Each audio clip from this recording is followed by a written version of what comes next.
Right breaking news చూస్తున్నాం. సామాన్యుడిపై మరోసారి ధరల భారం పడింది. దేశంలోని మధ్యతరగతి సామాన్య కుటుంబాల నెలవారీ బడ్జెట్ ను తలకిందులా చేస్తూ వంట గ్యాస్ ధరలు మళ్లీ పెరిగాయి. గృహ వినియోగానికి ఉపయోగించే 14.2 కిలోల ఎల్పీజీ సిలిండర్ ధరను ప్రభుత్వ రంగ చమురు సంస్థలు 29 రూపాయలు పెంచాయి. ఈ పెరిగిన ధరలు నేటి నుంచే దేశవ్యాప్తంగా అమల్లోకి వచ్చాయి.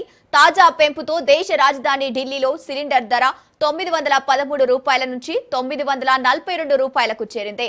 ఇక గత 3 నెలల వ్యవధిలో గ్యాస్ ధరలు పెరగడం ఇది రెండోసారి కావడంతో గృహిణులు ఆందోళన వ్యక్తం చేస్తున్నారు.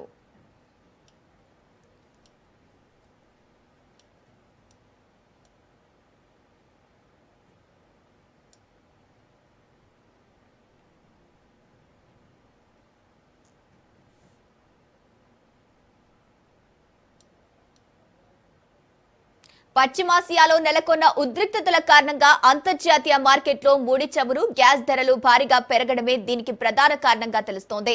ఇక ముఖ్యంగా భారతదేశానికి గ్యాస్ సరఫరా అయ్యే కీలకమైన హర్మూజ్ జలసంధి మార్గంలో ఏర్పడిన అంతరాయాలు దేశీయ ధరలపై తీవ్ర ప్రభావం చూపించాయి.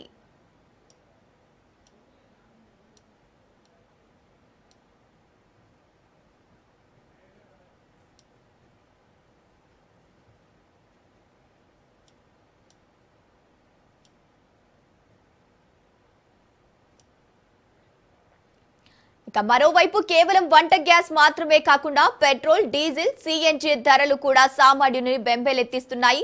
మే మధ్యవారం నుంచి ఇప్పటి వరకు పెట్రోల్, డీజిల్ ధరలు లీటర్కు 7.5 రూపాయల వరకు పెరగ్గా సిఎన్జి ధర కిలోకు 6 రూపాయల వరకు పెరిగింది.